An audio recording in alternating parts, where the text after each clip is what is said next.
शिवसेना पक्षप्रमुख उद्धवजी ठाकरे,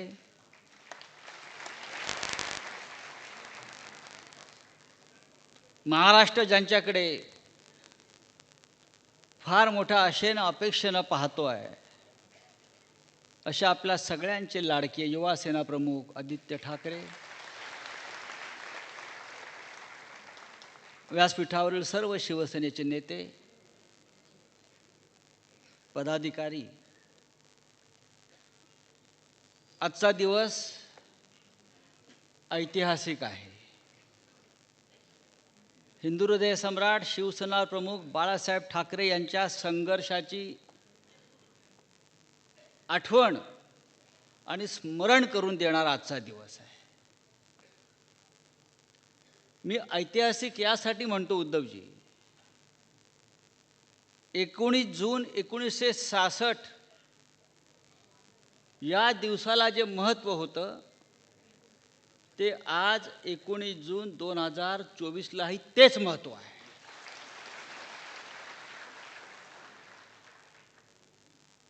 असं वाटतंय की शिवसेनेने फक्त पुनर्जन्म घेतला नाही, तर फिनिक्स पक्षाप्रमाणे राखेतून आपण पुन्हा एकदा गगनाला गवसणी घातलेली आहे. एक ऐतिहासिक विजय प्राप्त करून आपण सगळे इथे आलेलो आहोत आणि त्या विजयाचं नेतृत्व माननीय उद्धवजींनी केलेलं आहे. आता इथे आपण जिंकलेल्यांचा सत्कार केला, तसा जे लढले, संघर्ष केला, हार मानली नाही, लढत राहिले, अशा आमच्या योद्ध्यांचाही सत्कार केला.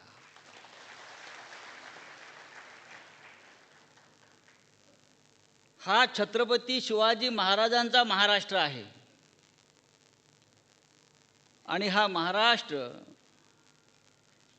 तुमच्यासारख्या फडतूस लोकांपुढे झुकणार नाही, हे मोदी आणि शहांना, या दोन आक्रमणकारांना ज्यांनी ठणकावून सांगितलं आणि कृतीने सिद्ध करून दाखवलं, अशा माननीय उद्धव ठाकरे आपले सरसेनापती, आपले सेनापती, ह्यांच्याकडे संपूर्ण देश आज एका अपेक्षेने पाहतो आहे. मोदी आणि शहांचा पराभव अशक्य आहे. मोदी 400 पार घेऊन येणारच, तो त्याचा जन्मसिद्ध हक्कच आहे. जन्माला येतानाच तो 400 खुळखुळे घेऊन आला होता हातामध्ये.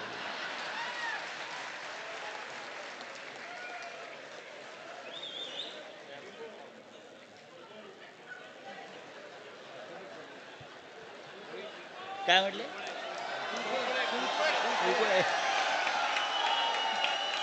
त्या भाजपचा आणि मोदींचा साप खुळखुळा जर कोणी केला असेल तर तो आपला उद्धव साहेबांनी महाराष्ट्रामध्ये करून दाखवला.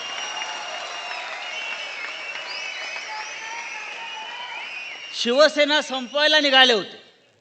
शिवसेना कुठे आहे? अरे शिवसेना अशी संपते काय? शिवसेना संपणार नाही. भगवान शंकरानं हलाहल प्राशन करताना एक थेंब जमिनीवर पडला, त्या थेंबातून निर्माण झालेली ही शिवसेना हलाहल प्राशन करून उभी आहे. आम्ही अनेक हलाहल पचवून इकडे उभे आहोत. तुम्ही आमच्यावरती असे किती अघोरी प्रयोग करा, आमच्यावर काय ते चालणार नाहीत. तुम्ही किती रेडे कापा. आज तिथे काय ते डोम ना, त्या डोम मध्ये डोमकावळे जमले आहेत.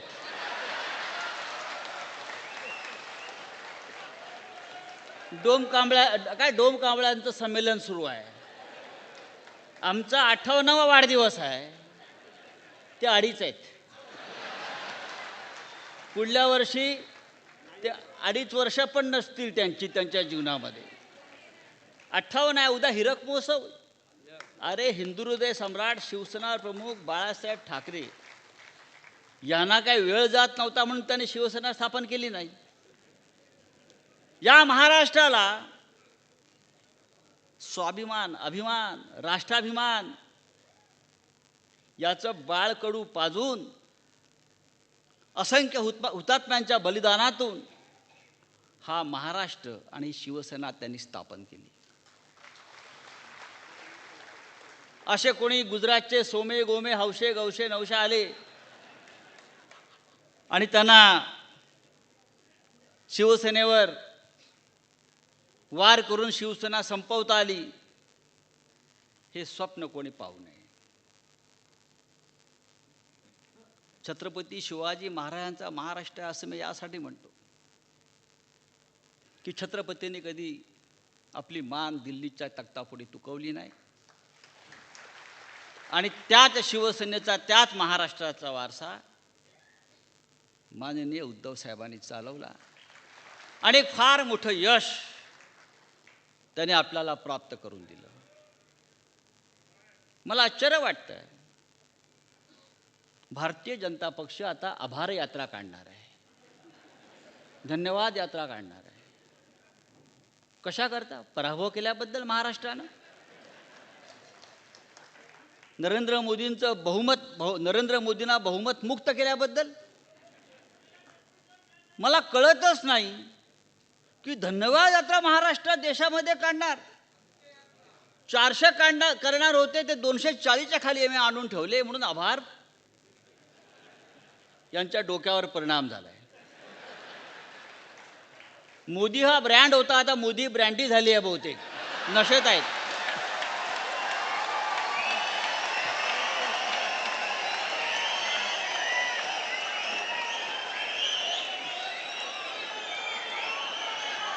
आता ते ब्रँडीचे 2-2 घोटे मारतायत.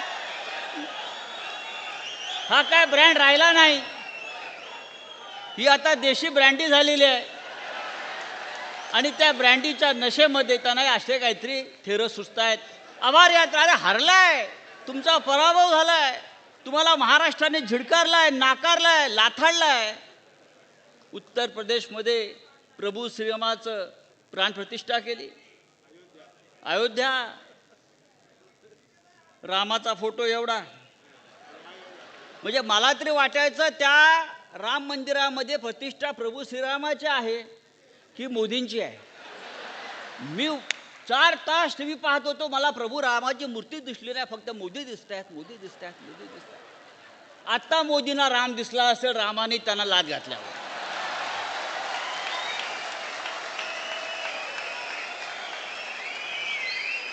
या देशाच्या जनतेनं, या महाराष्ट्रानं, या उत्तर प्रदेशनं मोदींच्या हिंदुत्वाचा पराभव केला, कारण ते नकली आणि ढोंगे हिंदुत्व होतं.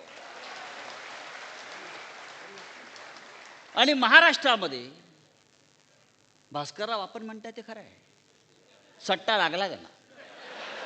बघा, त्यांना सत्ता लागलाय, सत्ता, सत्ते पे सत्ता. पण हा त्यांना शेवटचा आकडा आहे. यानंतर त्यांचा आकडा या महाराष्ट्रामध्ये लागणार नाही.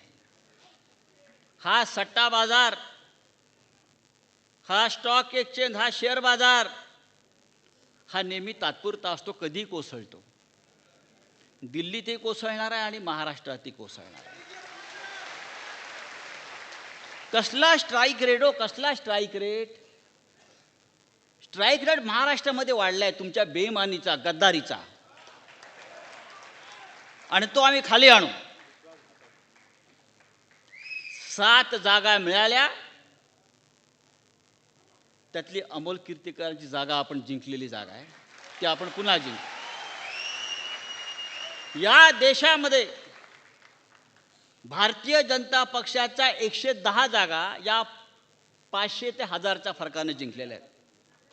500 ते 1000, 110 जागा 500 ते 1000, म्हणजे तो विजय मला मानता येणार नाही. जसा अमोल कीर्तीकरांचा विजय चोरला तसे हे 110 विजय त्यांनी चोरले. नाही तर भारतीय जनता पक्ष हा 120लाच अडकलेला आहे. 120च्या पुढे भारतीय जनता पक्ष गेलेला नाही. नरेंद्र मोदी, लोक म्हणतात ते हारलेच होते. अमोल कीर्तीकरांच्या प्रमाणे त्यांचा विजय शेवटी खेचून आणला. देशाचे प्रधानमंत्री 5 फेऱ्या, पहिले 3 तास पिछाडीवर पिछाडीवर पिछाडीवर पिछाडीवर, जिथे जिथे हिंदुत्व, जिथे जिथे मंदिरं, तिथे तिथे भाजपचा पराभव झालाय, लक्षात घ्या. वाराणसीमध्ये हरता हरता वाचले, अयोध्येमध्ये हरले, रामटेकला हरले, रामेश्वरमला हरले, चित्रकूटला हरले, सती राणीला हरले, नाशिकला पंचवटीला हरले. जिथे राम तिथे त्यांचा पराभव. हे यांचं हिंदुत्व. ही पैशाची मस्ती चालणार नाही, कुठे चालणार. आता काय, तो वारकऱ्यांना सुद्धा ते लाच द्यायचा प्रयत्न करतायत. आपण पाहिलं असेल आज की वारकरी म्हणजे आतापर्यंत त्यांनी मतं कशी विकत घेतली. ही मंडळं विकत घ्या. अरविंद सावंत कुठे आहेत? बरोबर ना. क्रिकेटच्या संघांना पैसे द्या, मंडळ विकत घ्या, मतं विकत घ्या. हां, विकत घ्यायचं, विकत. विजय विकत घ्या, सगळं विकत घ्या. आता काल मी ऐकलं की वारकऱ्यांना सुद्धा प्रत्येक दिंडीला 20,000 रुपये द्यायचे, म्हणजे वारकऱ्यांना विकत घ्या. वारकरी ही या महाराष्ट्राचा संस्कार आणि संस्कृती आहे.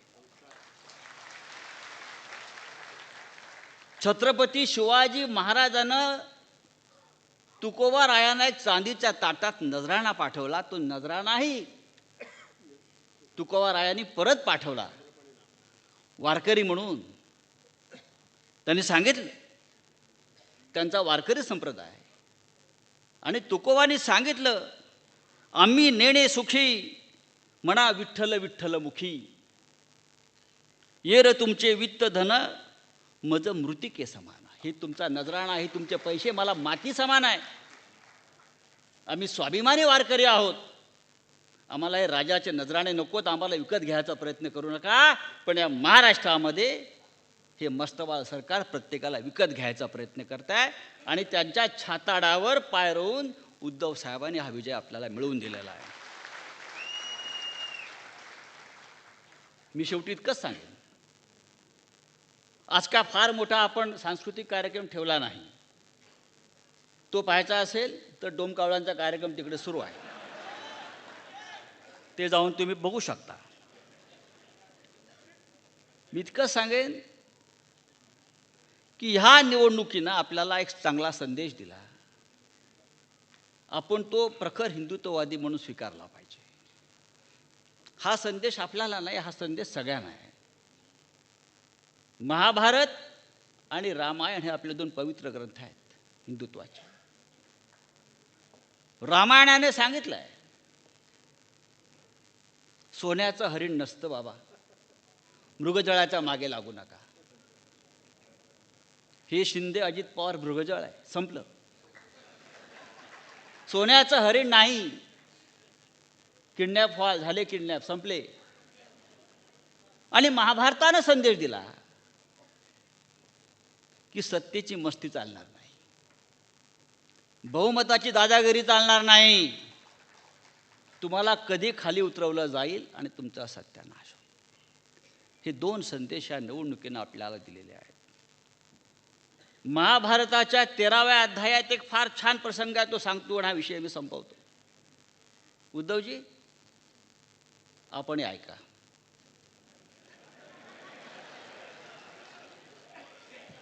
महाभारताचं युद्ध संपलेलं आहे, वाताहत झाली आहे संपूर्ण पृथ्वीवर. आणि श्रीकृष्ण आणि अर्जुन यांचा फार सुंदर संवाद आहे. श्रीकृष्णाने अर्जुनाला विश्वरूप दर्शन दिलं आणि या पृथ्वीवर जे जे काय चालू आहे ते दाखवलं. हाणामाऱ्या, संघर्ष, पक्षांतर, फोडाफोडी, सत्तेची खेचाखेची, विश्वासघात, ईडी, सीबीआय, मोदी, शहा, हे सगळं श्रीकृष्णांना अर्जुनाला दाखवलं. हे बघून अर्जुन अस्वस्थ झाला आणि श्रीकृष्णाला विचारलं, हे जर असंच चालणार असेल, असंच होणार असेल, तर हे जग तरणार तरी कोणाच्या खांद्यावर? माझ्या खांद्यावरती असं श्रीकृष्णांना उत्तर दिलं नाही. श्रीकृष्ण म्हणाला, या जगामध्ये 4 अशी प्रामाणिक माणसं आहेत जे या समाजाच्या, देशाच्या कल्याणाचा विचार करतात, राष्ट्राच्या कल्याणाचा विचार करतात. त्यांच्या खांद्यावर हे जग तरतं आणि तरेल. आणि त्या 4 खांद्यांपैकी एक महत्त्वाचा खांदा उद्धवसाहेब तुमचा आहे. म्हणून हे जग तरलेलं आहे, म्हणून हा समाज तरलेला आहे, आणि म्हणून हे राष्ट्र आणि हिंदुत्व तरणार आहे. आणि म्हणून मी सांगतो, या महाराष्ट्राचं नेतृत्व पुन्हा एकदा आपल्याकडे आपण घेणार आहोत, देशाचं नेतृत्व घेणार आहोत. आणि त्यासाठी आम्ही तुमच्याकडे आशेने, अपेक्षेने पाहतो आहे. जय हिंद, जय महाराष्ट्र. धन्यवाद.